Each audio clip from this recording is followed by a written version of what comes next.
Padre, a ti sea la gloria. A ti sea la gloria, Señor, por lo que has hecho en nuestras vidas. A ti sea la gloria, Señor, porque no escatimaste esfuerzo para reconciliarnos contigo. A ti sea la gloria, Señor, por lo que has hecho en cada una de nuestras vidas y por lo que deseas hacer en cada una de las vidas que no te conocen. A ti sea la gloria por la existencia de tu iglesia aquí en la tierra. A ti sea la gloria, Señor. Mira este momento donde nos disponemos a exponer tu palabra. Una vez más nos depositamos en tus manos. Recibe toda la gloria, toda la honra. Recibe, Padre, todo lo que aquí estamos haciendo esta mañana. Unge mi mente, mi corazón, mis palabras. Padre, que cada uno de los corazones de los aquí presentes puedan ser terreno fértil para que esta semilla pueda germinar. A ti sea la gloria, Señor, en el nombre de tu Hijo amado Jesucristo. Amén. Quiero iniciar este espacio que vamos a tener hoy mencionando un libro que dio origen a una película, El proceso del peregrino. ¿Cuántos de los que estamos aquí hemos visto esa película o leído ese libro? El proceso del peregrino. O el progreso. El progreso, gracias. El progreso del peregrino. Un libro que fue inicialmente un libro, y de eso se inspiró la película, el cual fue escrito por John Bunyan, un señor de Inglaterra, que siendo hijo de un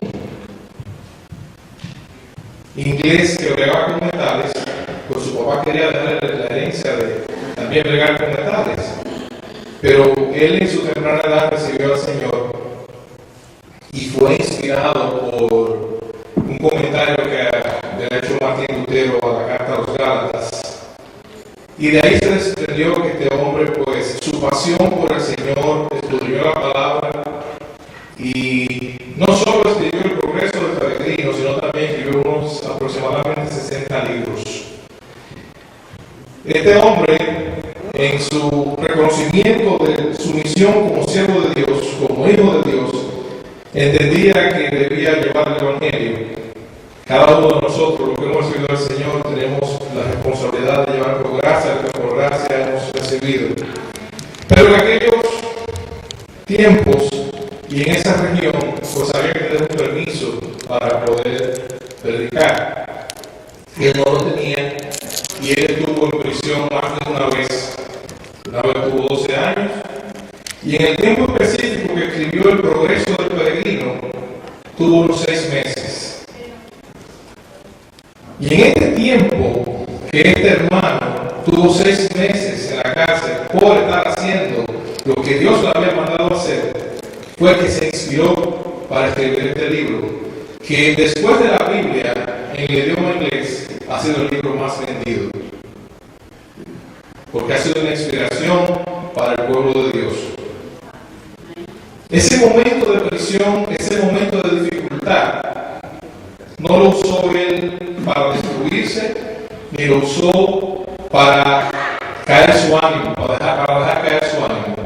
Lo usó como una inspiración, porque él sabía que estaba en las manos del Señor, y él sabía que él estaba en prisión, pero que Dios estaba en control de su vida y su existencia.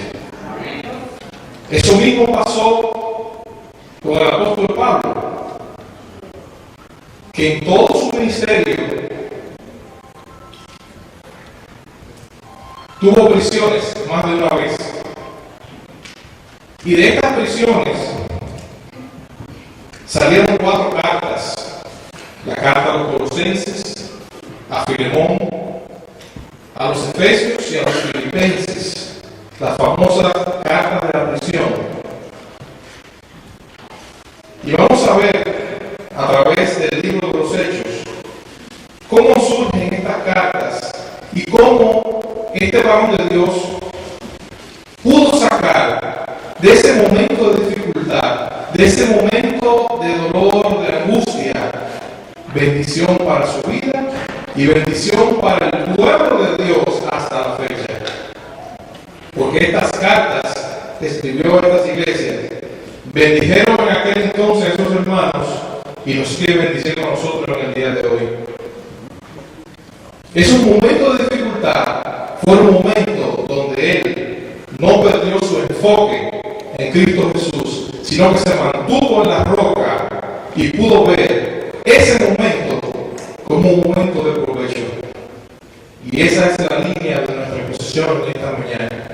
Momentos de dificultad, momentos de dolor, momentos difíciles donde no sabemos por qué están sucediendo las cosas. Esos momentos donde los hijos de Dios tenemos que sacar el oro refinado de ese momento de fuego. Yo le voy a pedir que por favor vayan conmigo al libro de los Hechos, capítulo 16, Hechos 16.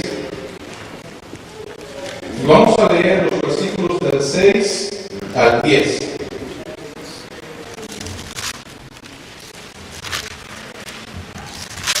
Aquí está hablando la palabra del título de la visión del varón macedonio. Vamos a ver esa visión para quién era y qué era.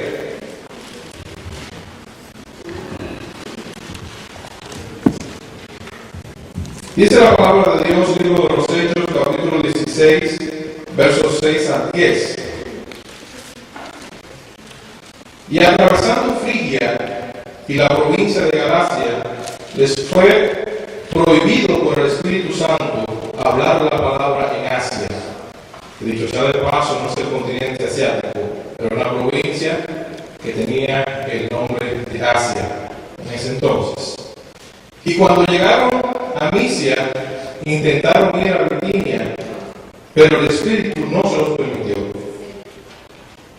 Y pasando junto a Misia, descendieron a Troas, y se le mostró a Pablo una visión de noche. Un varón macedonio estaba en pie, rogándole y diciendo: pasa a Macedonia y ayúdanos. Cuando vio la visión, enseguida procuramos partir para Macedonia, dando por cierto que Dios nos llamaba para que le anunciásemos el Evangelio. Vayan por favor también aquí a Hechos 20, 22 al 25. Vamos a ver de una vez aquí. Hechos 20, versos 22 al 25. Aquí hablando el mismo Pablo con un discurso de los ancianos de despedida. Los ancianos en Éfeso se está despidiendo de ellos. Dice la palabra de Dios, Hechos 20, versos 22, 25. Ahora he aquí, ligado yo en espíritu, voy a Jerusalén sin saber lo que allá me ha de acontecer, salvo que el Espíritu Santo por todas las ciudades me da testimonio diciendo que me esperan prisiones y tribulaciones. Pero de ninguna cosa hago caso, ni estimo preciosa mi vida para mí mismo, con tal de que acabe mi carrera con gozo y el ministerio que recibí del Señor Jesús, para dar testimonio del Evangelio de la gracia de Dios. Y ahora aquí, yo sé que ninguno de vosotros, entre quienes he pasado predicando el Evangelio de Dios, verá más mi rostro.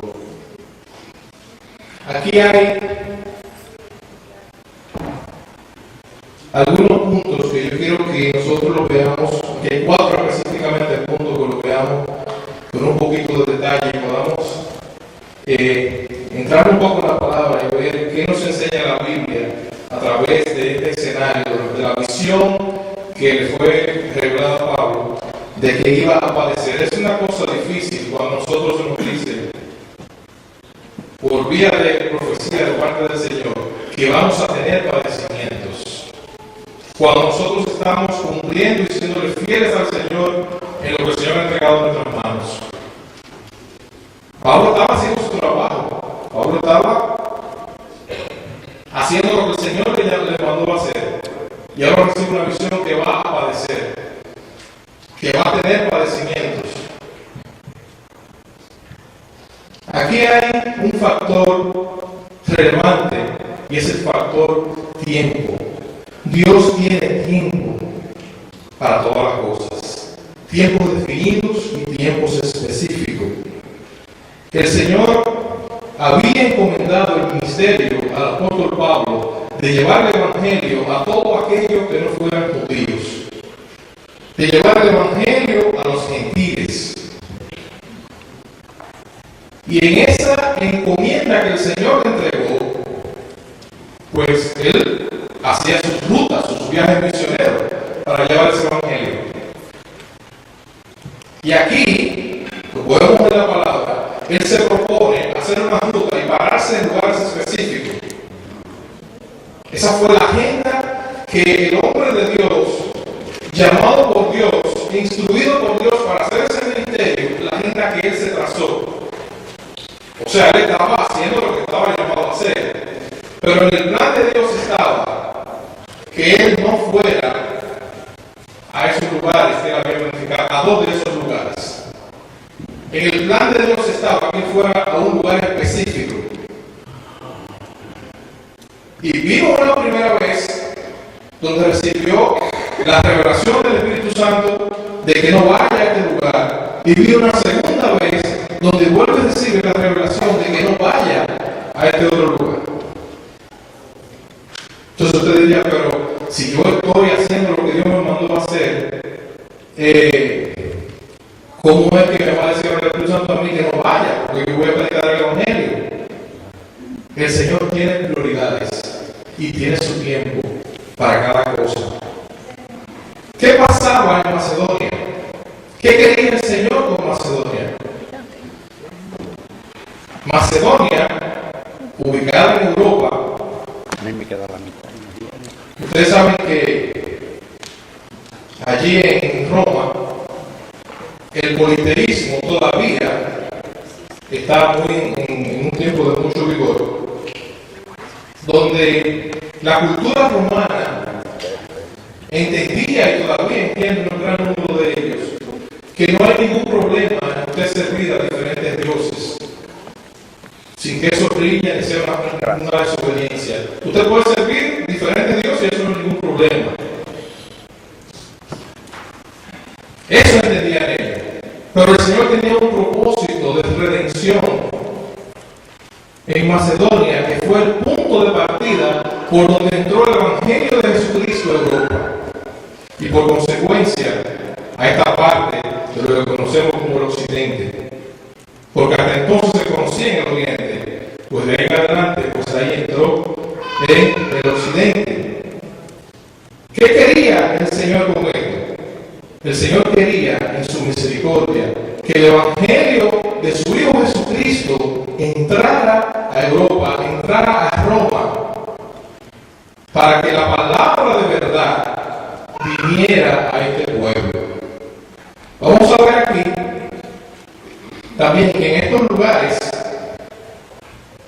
Macedonia, específicamente, que fue el punto de partida, cómo reinaban tres religiones fundamentales que eran las que más predominaban en aquel entonces. Y quiero mencionar aquí el toísmo, una religión china, el hinduismo y el sintoísmo japonesa. El hinduismo, lógicamente, sabemos que era la India, y el sintoísmo fue la región de Japón. Y todas ellas tres, básicamente, lo que enseñan es a adorar a diferentes dioses basado en la astrología. Y esto es un punto, hermano, donde nosotros como iglesia tenemos que poner una especial atención y abrir bien nuestros ojos. Porque usted oye cristianos hablando de horóscopo, hablando de los astros, hablando de todas estas cosas que son religiones paganas. Y lo leen seguro. Fíjense cómo el propósito de Dios en un principio para esta región donde vivimos, que entró por Europa y después llegó a este lado, ¿verdad? Porque Estados Unidos se fundó después, mucho después. Cómo el propósito de Dios llegó allí para que se conociera la verdad. Y todavía después de tanto esfuerzo y tantos hombres de Dios que se levantaron con ministerio glorioso y tantos avivamientos que han salido de Europa, de esta zona, seguimos nosotros cayendo en errores similares. Es importante aprender a escuchar la voz de Dios y a conocer los propósitos de Dios y a conocerlo ¿cómo? A través de las Escrituras.